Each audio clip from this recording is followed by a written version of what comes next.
Hello everyone, exercise 3.5 का question number 4 का first part मैं लेके आ गया हूँ।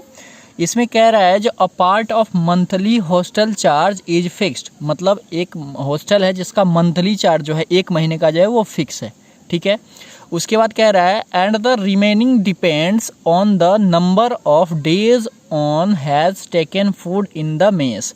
कह रहा है जो उसके बाद जो डिपेंड करता है, उसके बाद जो आप रहते हैं, मतलब उसके अलावा वो डेज पे डिपेंड करता है। गाइस इस तरह का क्वेश्चन आपने कर रखा, जो मैंने एक टैक्सी वाला बताया था, जो अगर एक फिक्स चार्ज होता है उसके बाद वो दिन के मतलब किलोमीटर के हिसाब से था, इसमें दिन के हिसाब से है। बस वही क्वेश्चन है और कुछ नहीं है। उसके बाद कह रहा है जो एक स्टूडेंट है ए नाम का कोई एक स्टूडेंट है जिन्होंने फूड लिया फॉर 20 डेज़ के लिए उन्होंने फूड मतलब भोजन लिया, और जिसका उसे जो है 1000 रुपये पे करना पड़ा।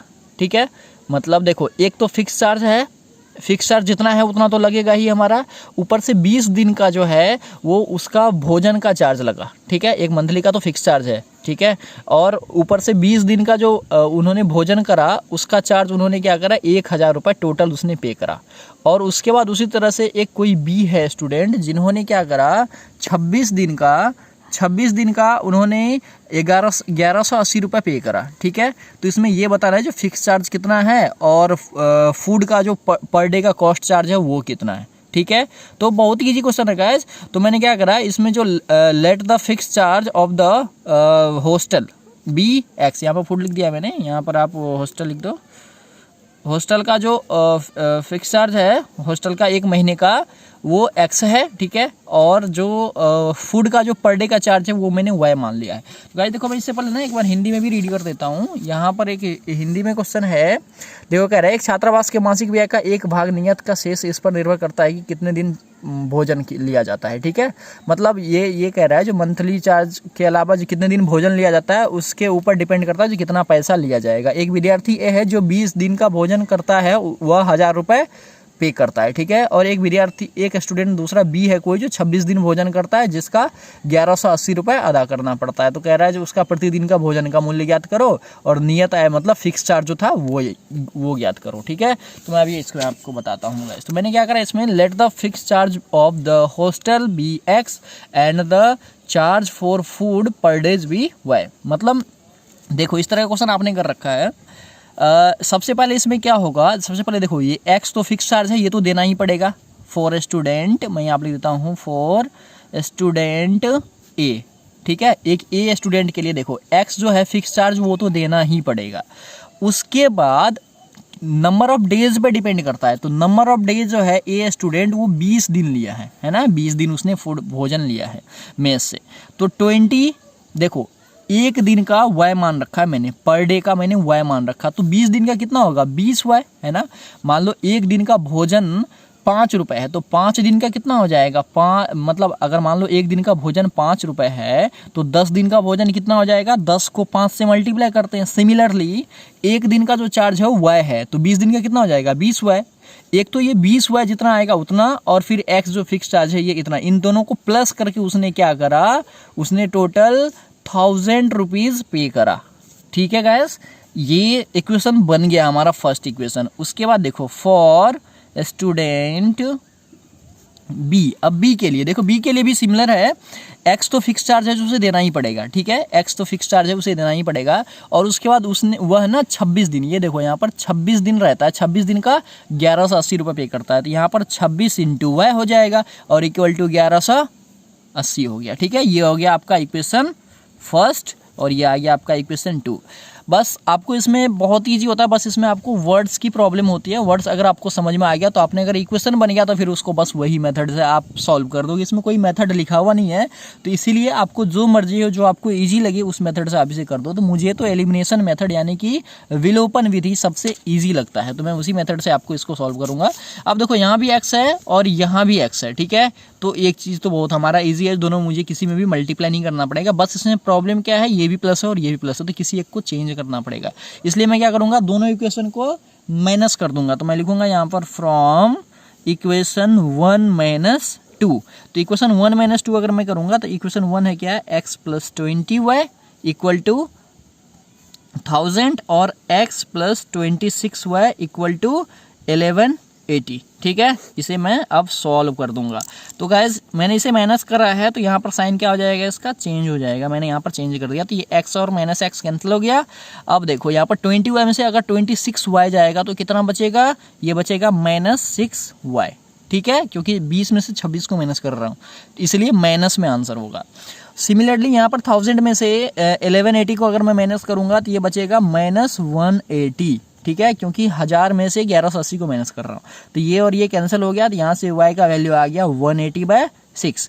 तो यहाँ से 6 3 जा 18 और 1 0 हो गया, तो यहाँ से y का वैल्यू आपका आ गया 30। ठीक है, एक वैल्यू तो आपका आ गया। अब आप क्या करोगे, इस y की वैल्यू को पुट कर दो इक्वेशन 1 में या फिर 2 में। तो मैं इसको पुट कर देता हूँ। तो मैंने लिख दिया put y = 30 in equation first. तो वी गेट, देखो x + 20y = 1000, ये हमारा इक्वेशन फर्स्ट था। ठीक है, तो मैं क्या करूँगा, यहाँ पर x + 20 × 30, y की जगह पर मैंने 30 पुट कर दिया = 1000।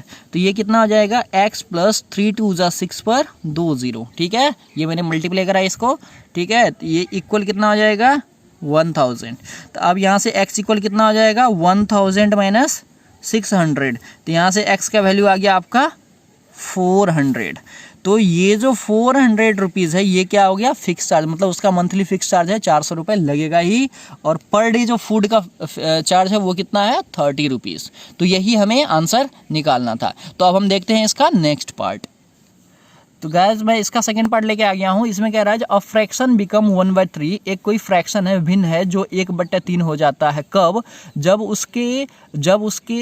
1 से हम घटाते हैं उसके न्यूमरेटर में। ठीक है, उसके न्यूमरेटर में अगर मैं 1 माइनस करूंगा तो वह 1/3 हो जाएगा फ्रैक्शन। अगर वह एक वही फ्रैक्शन है जो 1/4 हो जाएगा, कब, जब उसके डिनोमिनेटर में 8 को मैं ऐड करूंगा, मतलब उसके हर में मैं 8 को जोड़ूंगा तो वो बन जाता है। तो इसका फ्रैक्शन गाइज करो, फ्रैक्शन इसका ज्ञात करो। तो इस तरह के क्वेश्चन गाइज आपने बहुत बार बना रखा है। ठीक है, तो मैं आपको बता देता हूँ इसमें क्या करते हैं। सबसे पहले हम इसका जो अंश होता है, न्यूमरेटर जो होता है उसको हम x मानते हैं और डिनोमिनेटर जो होता है उसे हम y मानते हैं। तो इसका फ्रैक्शन क्या हो जाएगा, फ्रैक्शन मतलब भिन्न होता है, भिन्न क्या हो जाएगा x/y, और इसी फॉर्म को तो हम फ्रैक्शन कहते हैं। ठीक है, तो यही चीज हमें निकालना है। ठीक है, तो अकॉर्डिंग टू क्वेश्चन देखो, अकॉर्डिंग टू क्वेश्चन कह रहा है जो ये x/y जो है ये बन जाता है कितना 1/3, लेकिन कब, जब इसमें 1 is subtracted from the numerator. इसके न्यूमरेटर में 1 को अगर मैं सब्ट्रैक्ट करूंगा तो x - 1 होगा, है ना। न्यूमरेटर यही है ना x में से 1 को मैं माइनस करूंगा, न्यूमरेटर मैंने x माना था, x - 1 हो जाएगा और बाय में y = 1/3। ठीक है, कर दिया। अब इसे क्या करोगे आप, बस वही वाला मेथड जो आपने ऑलरेडी सीख रखा है, इसे क्रॉस मल्टीप्लीकेशन कर दो तो ये 3 से मल्टीपल हो जाएगा, x - 1 = y, क्योंकि y से 1 से करोगे तो y होगा। तो ये आ जाएगा आपका 3x - 3 = y।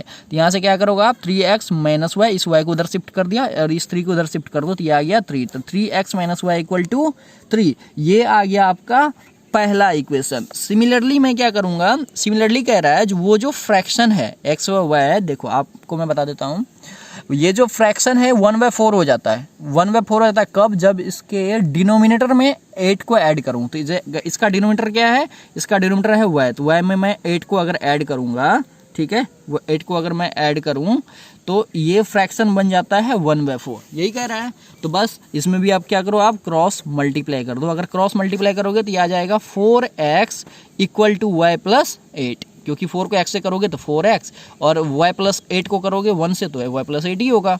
तो अब क्या करो, 4x - y = 8, 4x - y = 8, ये बन गया आपका इक्वेशन 2। अब देखो यहाँ पर y और y, ये y और y तो हमारा कैंसिल हो जाएगा। ठीक है, क्योंकि ये भी -y है और ये भी -y, मतलब y का ही फॉर्म है और ये दोनों सेम है। तो मैं इन दोनों को क्या कर सकता हूँ, इसे मैं कैंसिल कर दूंगा। तो इसके लिए मुझे क्या करना पड़ेगा, लेकिन यहाँ पर माइनस है और यहाँ पर भी माइनस है, तो साइन तो चेंज करना पड़ेगा। तो साइन कैसे चेंज करूँगा, तो मैं लिखूँगा क्या, from equation 1 - 2 we get, equation 1 - 2 हम करेंगे। ठीक है, 1 को 2 से मैं माइनस कर देता हूँ। तो मैंने क्या करा, ऐसे लिख दिया, ऐसे माइनस कर रहा हूँ तो मैं यहाँ पर साइन चेंज हो जाएगा, यहाँ भी साइन चेंज हो जाएगा, माइनस है तो प्लस हो जाएगा, यहाँ भी साइन चेंज हो जाएगा। तो यहाँ पर देखो, यहाँ पर y है, तो यहाँ पर देखो y माइनस में है और y प्लस में है तो दोनों कैंसिल हो गया। अब 3x में से अगर 4x जाएगा तो माइनस x बचेगा, ठीक है। और 3 में से अगर 8 जाएगा तो माइनस 5 बचेगा। तो माइनस माइनस कैंसिल हो गया, x का वैल्यू आ गया हमारे पास 5, ठीक है। x का वैल्यू कितना आ गया 5। अब क्या करूँगा मैं, अब इस x के वैल्यू को पुट कर दूंगा, put x equal 5 in equation first. और इक्वेशन फर्स्ट क्या है, 3x minus y equal to 3, है ना। तो यहाँ पर 3 into 5 minus y equal to 3 हो गया। तो 5 3 ज़ा 15 माइनस वाई इक्वल टू 3। तो यहाँ से माइनस वाई इक्वल कितना आ जाएगा, 3 माइनस 15 हो जाएगा। 3 में से ये 15 इधर शिफ्ट कर दिया तो 15 हो जाएगा। तो माइनस वाई इक्वल आ गया आपका, 3 में से 15 जाएगा तो माइनस 12। तो यहाँ से माइनस माइनस कैंसिल हो गया, ठीक है। तो यहाँ से y का वैल्यू आ गया आपका 12। तो x का वैल्यू आ गया 5 और y का वैल्यू आ गया 12। x का वैल्यू 5 और y का वैल्यू 12। तो गाइस हमारा फ्रैक्शन क्या हो जाएगा, फ्रैक्शन हो जाएगा, फ्रैक्शन आपको पता है जो x बाय y होता है। तो x का वैल्यू कितना है 5 और y का वैल्यू है 12। तो ये हमारा हो गया आंसर, ठीक है। आई होप आपको अच्छे से समझ में आया गया। अब मैं इसका थर्ड पार्ट बताता हूँ। तो इसका थर्ड पार्ट है जो यस स्कोर्ड 40 मार्क्स, कह रहा है यस है कोई जिसने 40 मार्क्स उसे मिले, ठीक है, इन अ टेस्ट, एक टेस्ट में। तो getting 3 marks for each right answer, मतलब उसे 3 मार्क्स हर सही आंसर का मिला, ठीक है। अगर उसने सही आंसर करा तो उसका हर एक सही आंसर का 3 नंबर मिला। और losing 1 marks for each wrong answer, अगर उसने एक भी गलत करा तो उसका 1 नंबर उसका माइनस हो जाता है, ठीक है। 3 नंबर उसे सही का मिला और 1 नंबर उसे, मतलब एक क्वेश्चन अगर उसने सही करा तो 3 मार्क्स मिला। अगर उसने एक क्वेश्चन भी गलत कर दिया तो 1 नंबर उसका माइनस हो जाएगा, ठीक है। जो निगेटिव मार्किंग वाला स्कीम होता है, जो कंपटीशन का एग्जाम होता है उसमें निगेटिव मार्किंग का स्कीम होता है, तो वही चीज़ है इसमें भी। अगर आप गलत करोगे तो आपके 1 नंबर डिडक्ट हो जाएंगे, ठीक है। रॉन्ग आंसर, ठीक है। अभी आप क्या करो, अभी फिलहाल आप यहीं तक समझो, ठीक है। अभी यहाँ तक क्वेश्चन समझो, उसके बाद मैं आगे रीड करता हूँ, ठीक है। पहले आप यहाँ ये आंसर तक समझो। इसमें ये कह रहा है एक कोई यश है जिसने 40 मार्क्स स्कोर किया एक टेस्ट में, और उसका कंडीशन ये है जो अगर वह एक सही आंसर देता है तो उसको 3 मार्क्स मिलता है, ठीक है। अगर वह एक गलत आंसर देता है तो उसके 1 नंबर कट जाते हैं, ठीक है। मतलब एक अगर गलत आंसर देगा उसका तो 1 नंबर तो नहीं मिलेगा और 1 नंबर और कट जाता है। निगेटिव मार्किंग का स्कीम है, ठीक है। तो यहाँ तक आपको अच्छे से समझ में आ गया होगा और मुझे हिंदी की क्वेश्चन दिखाने की कोई ज़रूरत नहीं होगी, आपको मैंने हिंदी में एक्सप्लेन कर दिया है, ठीक है। तो गाइस देखो, इसमें सबसे पहले लास्ट देख लो। इसमें कह रहा है जो how many questions were there in the test, कह रहा है जो टोटल क्वेश्चन कितने हैं। तो इसमें देखो सबसे पहले यहाँ पर क्या है, जो 3 marks for each right answer. तो हमें इसमें राइट आंसर ये नहीं पता जो कितने हैं, और रॉन्ग आंसर भी मुझे ये नहीं पता जो कितने हैं। तो अगर मैं राइट आंसर और रॉन्ग आंसर को एक्स और वाई मान लूँगा तो मैं बाद में उन दोनों एक्स और वाई को प्लस कर दूंगा तो टोटल क्वेश्चन हमें पता चल जाएगा। तो मैंने क्या करा, सबसे पहले let the number of right answer be x, मतलब मैंने मान लिया जो टोटल जो राइट आंसर यस ने करा वो एक्स करा, ठीक है। मान लो 10 15 20 जो भी हो, जितना भी होगा तो वो मैंने x मान लिया, और उसने रॉन्ग आंसर y करा, ठीक है। उसने रॉन्ग आंसर y करा। तो अब देखो अकॉर्डिंग टू क्वेश्चन क्या होगा, अकॉर्डिंग टू क्वेश्चन देखो ये कह रहा है जो सबसे पहले आप लिख लो जो उसने 40 नंबर स्कोर करा, ठीक है। 40 मार्क्स उसके स्कोर हुआ, 40 मार्क्स उसको टोटल स्कोर हुआ। अब कह रहा है जो 3 मार्क्स जो है ना उसे राइट आंसर का मिलता है। तो देखो राइट आंसर हमने कितना माना है, जो जैसे मान लो राइट आंसर x है, मैंने कह दिया जो आपने अगर 3 क्वेश्चन अगर सही करा तो हर क्वेश्चन का 2 नंबर मिलेगा। तो 3 2 जा 6 करते हैं ना, अगर मान लो आपका 3 क्वेश्चन सही हो गया है ना, 3 क्वेश्चन सही है तो आप 3 2 जा 6 करोगे, क्योंकि एक क्वेश्चन में 2 मार्क्स है। तो 3 क्वेश्चन में 3 2 जा 6। सिमिलरली यहाँ पर total number of question x है और उसे एक क्वेश्चन का 3 मार्क्स मिलता है, तो 3x हो जाएगा, 3x हो जाएगा, है ना। समझ में आ रहा होगा आपको गाइस, ध्यान से देखना, नहीं समझ में आएगा तो आप मुझे कमेंट करना, मैं आपको दोबारा समझाऊंगा ये क्वेश्चन, ठीक है। तो 3x हो जाएगा। अब देखो अब कह रहा है जो 1 नंबर जो है हर क्वेश्चन पर उसे 1 मार्क्स ऑफ इस रॉन्ग आंसर, 1 मार्क्स जो है उसे आंसर पे गलत हो रहा है। तो देखो मैंने यहाँ पर y लिख देता हूँ। अब मैंने यहाँ पर y क्यों लिखा, 3x माइनस वाई इक्वल 40, ठीक है, ये थोड़ा बड़ा हो गया। 3x माइनस वाई इक्वल 40 मैंने यहाँ पर क्यों लिखा, जैसे मान लो आपने क्या करा, 3 राइट आंसर दिया, ठीक है, 3 राइट आंसर दिया, इसमें 2 2 मार्क्स है, तो यानी कि 6 मार्क्स हो गया आपका, ध्यान से देखना आप, इसे 6 मार्क्स आपने अचीव करा और मान लो आपने एक क्वेश्चन जो है आपने रॉन्ग कर दिया, एक क्वेश्चन आपने रॉन्ग कर दिया और इस क्वेश्चन पे मान लो आपका 2 नंबर डिडक्ट हो रहा है, ठीक है, डिडक्ट हो रहा है 2 नंबर। तो यानी कि 2 नंबर अगर डिडक्ट हो गया तो ये जो 6 मार्क्स है, तो इस 6 में से 2 नंबर आप माइनस होगा तभी जाकर के आपके 4 मार्क्स हुए ना।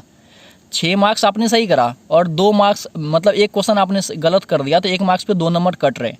तो ये जो टोटल सही करा है आपने, उसमें से ये 2 नंबर कट जाएगा, तब जाके आपका टोटल आंसर 4 आता है, ठीक है।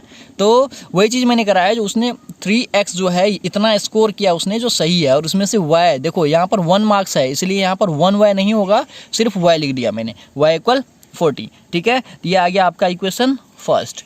सिमिलरली देखो, अब मैं आगे क्वेश्चन रीड करता हूँ। आगे देखो, इसमें कह रहा है, यहाँ तो हो गया, अब देखो इसमें कह रहा है जो had 4 marks been awarded for each correct answer. अब कह रहा है जो अगर मान लो जो उसका 4 मार्क्स मिल रहा है हर करेक्ट आंसर का, तो 4x हो जाएगा। वही वाला लॉजिक जो इसमें करा है, तो हर करेक्ट आंसर का 4 मार्क्स मिल रहा है तो 4x हो गया। और माइनस में देखो, अभी माइनस फिर से हो जाएगा, क्यों? देखो यहाँ पर कह रहा है जो 2 मार्क्स उसके डिडक्ट हो जाएंगे इनकरेक्ट आंसर का, तो यहाँ पर 2 है और इक्वल टू कितना स्कोर करेगा वो फिर, तो फिर वो 50 स्कोर करेगा, ठीक है।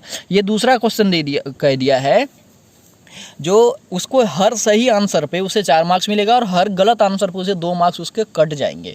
तो वही कंडीशन मैंने करा, 4x - 2y = 50, ठीक है। ये रफ वर्क था और ये चीज़ें आपको अच्छे से समझ में आ गया होगा, ठीक है। अगर नहीं आएगा तो मैं लास्ट में भी इसको एक्सप्लेन कर दूंगा। तो गाइस देखो, ये इक्वेशन फर्स्ट और इक्वेशन 2 हमारे पास आ गया। अब मैं क्या करूंगा, इसे एलिमिनेशन मेथड से सॉल्व कर दूंगा। तो एलिमिनेशन मेथड से कैसे सॉल्व करूंगा, देखो इक्वेशन 1 है, इक्वेशन 1 में देखो -y और यहाँ पर 2y है, तो अगर मैं इसमें 2 से मल्टीप्लाई कर दूँ तो ये भी 2y हो जाएगा, और लेकिन दोनों माइनस है, तो मैं क्या करूँगा, फ्रॉम इक्वेशन 1 - 2 माइनस क्यों करूँगा, क्योंकि यहाँ पर साइन हमें अपोजिट करना है, यहाँ पर माइनस है, यहाँ भी माइनस है। अगर मैंने माइनस कर दिया है दोनों इक्वेशन को, तो यहाँ पर साइन प्लस का हो जाएगा, तो साइन अपोजिट हो जाएगा, तो दोनों कैंसिल हो जाएगा। तो 2 से क्या करो, इस इक्वेशन में आप सब में मल्टीप्लाई कर दो, तो कितना आ जाएगा, 3 × 2 = 6x, ठीक है। और यहाँ पर कितना हो जाएगा, 2y = 40, और 2 को आप मल्टीप्लाई करोगे तो 80 हो जाएगा, ठीक है, 80 हो गया।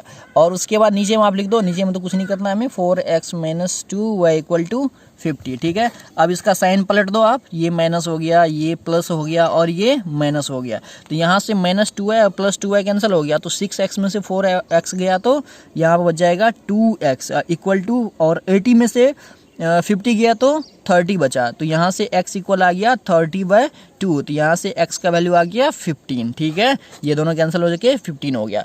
अब आप क्या करोगे, इस x की वैल्यू को पुट कर दोगे इक्वेशन 1 या 2 किसी में भी पुट कर दो, तो मैं इसे पुट कर देता हूँ। तो गाइस मैंने यहाँ पर लिख दिया put x = 15 in equation first है 3x - y = 14, तो यहाँ पर 3 × 15 - y = 40 हो जाएगा। तो यहाँ पर 15 × 3 कितना हो जाएगा, 45 - y = 40, तो यहाँ से -y इक्वल कितना आ जाएगा, 40 - 45, तो -y इक्वल आ गया आपका -5, 40 में से 45 गया तो -5, यहाँ पर माइनस कैंसिल हो गया, तो y इक्वल आ गया 5। तो मतलब हम ये कह सकते हैं जो टोटल रॉन्ग आंसर था, ये रॉन्ग आंसर का हो गया, ठीक है। मतलब रॉन्ग क्वेश्चन हो गया ये 5, है ना। रॉन्ग क्वेश्चन 5 था और राइट क्वेश्चन कितना था, 15। तो टोटल क्वेश्चन कितना हो जाएगा, टोटल देखो x हमने क्या माना था, x हमने माना था जो नंबर ऑफ क्वेश्चन जो सही आंसर दिया है, और y माना था जो उतने क्वेश्चन है जो गलत दिया है।